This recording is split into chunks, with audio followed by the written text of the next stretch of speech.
Well, how many had a great Thanksgiving? Amen. I tell you, I just love it. Thanksgiving is one of my favorite times to get together with the family. And Patsy, it would have just been perfect if you'd been there, but I understand it. First one you've ever missed that I can remember. But you know what? It's the last one you're ever going to miss. In Jesus' name. I had to break up a fight because my sister didn't show up. Because there's a guy, the groundskeeper, that is the groundskeeper of the Double D Ranch. When he found, you should have saw the look on his face when I told him that my sister was not feeling well and she wasn't going to be able to come to the Thanksgiving.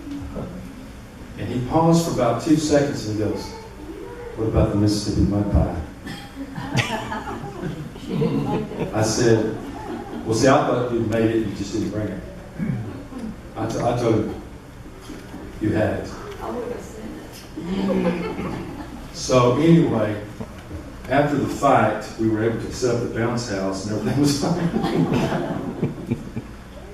I want to speak to you just briefly this morning on a word the Lord gave me this week. If you have your Bibles, turn with me to the book of Luke, the Gospel of Luke, chapter 17. I have entitled this message today, now listen to this title, Thankfulness All Year Long. You see, last Thursday, we had Thanksgiving Day.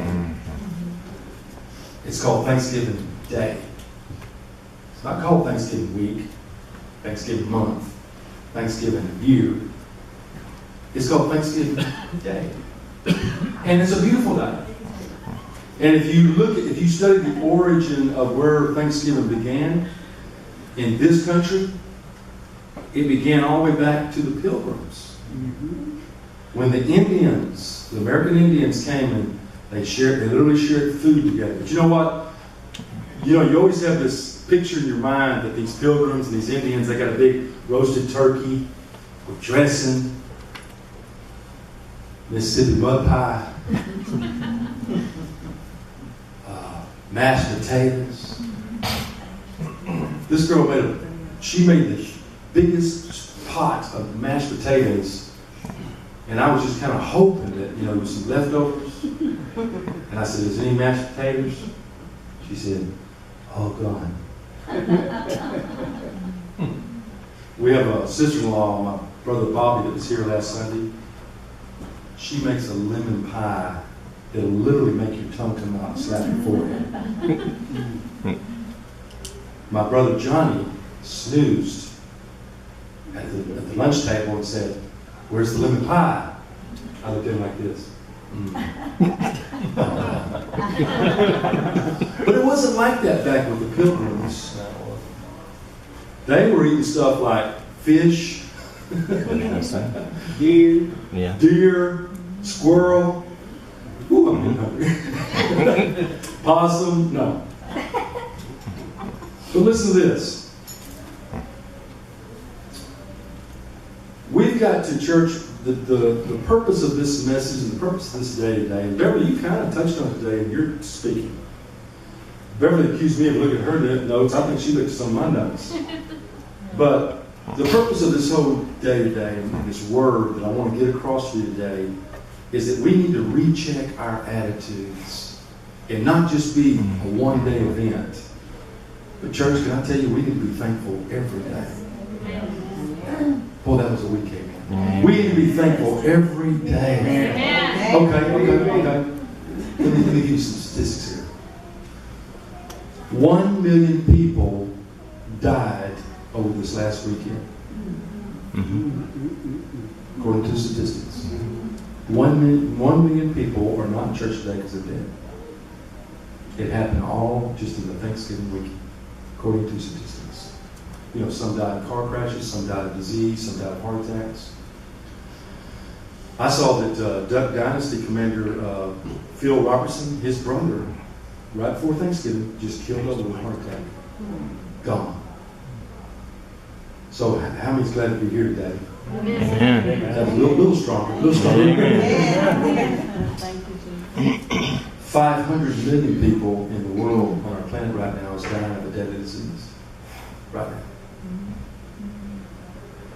Listen to this.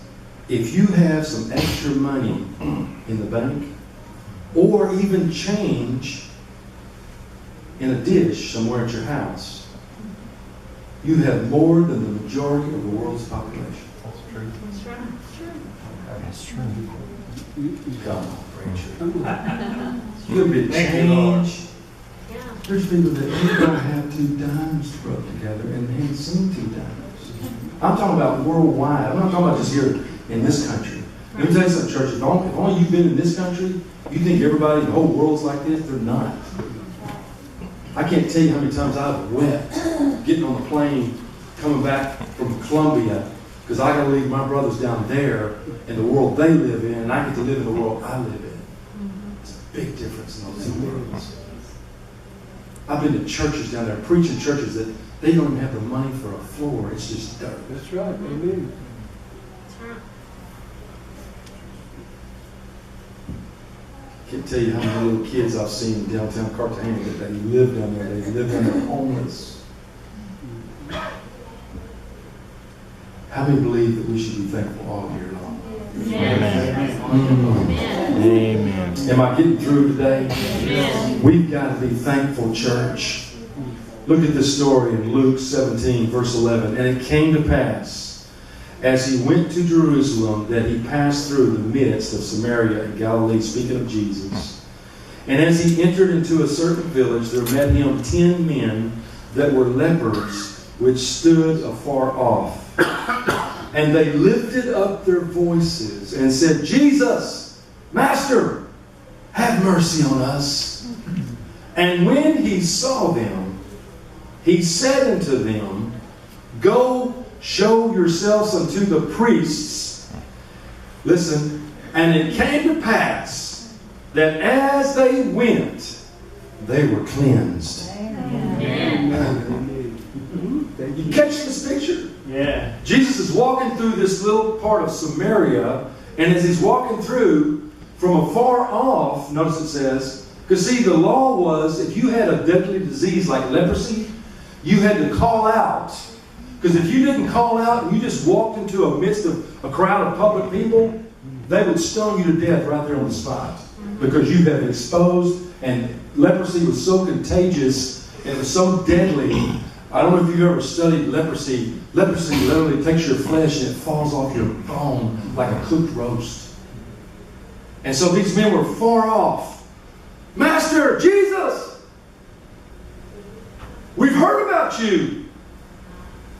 Doctors have no hope for us. We're dead men walking. But Master, would you have mercy on us? And the Bible says that Jesus stopped. And when he saw them, verse 14, he said unto them, Go show yourselves unto the priests. And it came to pass that as they went, as they obeyed the word of the Lord, they were cleansed. Woo. Thank you, Lord. They were healed. Yeah. Thank you, Lord. Karen talked about a miracle that we experienced 40 years ago. When God spoke to her, I had a hernia. And God spoke to her, we'd only been married for 6 months, and said, go tell, first of all, she prayed for me, and then the Lord spoke to her and said, go tell him that he's healed. Amen. And she didn't tell this morning, but I told it for her, because I remember it. It's like it was yesterday. She said, Lord, I've only known this guy for 9 months total. Been married to him for 6 months. He's going to think I'm crazy. He's going to think I'm some kind of a nut. But anyway, she forced her way through all that reasoning and logic. And she told me, she said, honey, I'm just going to tell you what the Lord told me. He said, you're healed. And so this was at night, in the evening. We just had dinner. We were in, I believe it was Savannah, Georgia, in a hotel. And so, the first thing I did is I went to go check the hernia. And it was still there.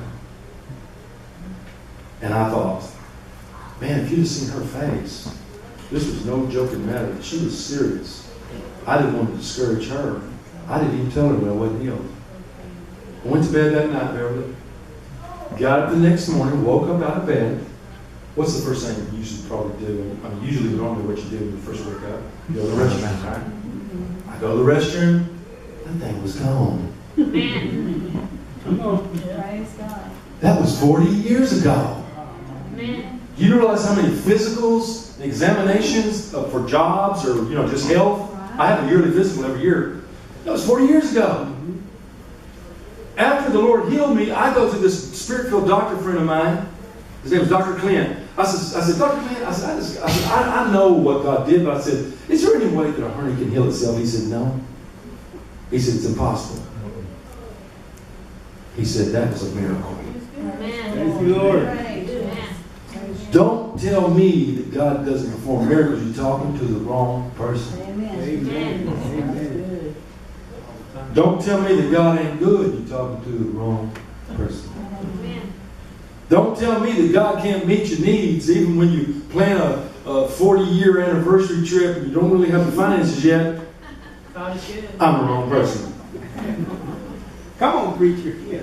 Verse 15. And one of them, everybody say one of them. One of them. When he saw that he was healed. Come on. I'm fixing to preach now. Come on. Come on. Turn back. Yes. And with a whisper. Loud. With a loud voice. Come on. Yes. Glorify God, Derek. Amen. Amen. Yes. Hallelujah. Oh, there's a lot of implications right there. Just that verse, a loud voice. You know what that means? You know what that says to me, Jesse? I don't care if anybody's watching or looking. Listen, I just had leprosy and now it's gone. I got to go back and give him some thanks. I got to go back and give him some worship. Hallelujah. I was on my deathbed. I was a dead man walking, but look at me now. I'm totally healed. Yes. Hallelujah. And verse 16, and fell down on his face at his feet. Look at that. Fell down on his face at Jesus' feet. Can I get a witness out there, somebody? Giving him thanks. Amen. Thank you. Oh, thank you. Thank you, Lord. And he was a Samaritan. Come on. Amen. Jesse, he's like me. He's an outcast. That's right. He's a half-breed. We're half-breeds. We're part Scottish, Irish, and American Indian. And I think there's some black in there too, Chantel. In my family. I do.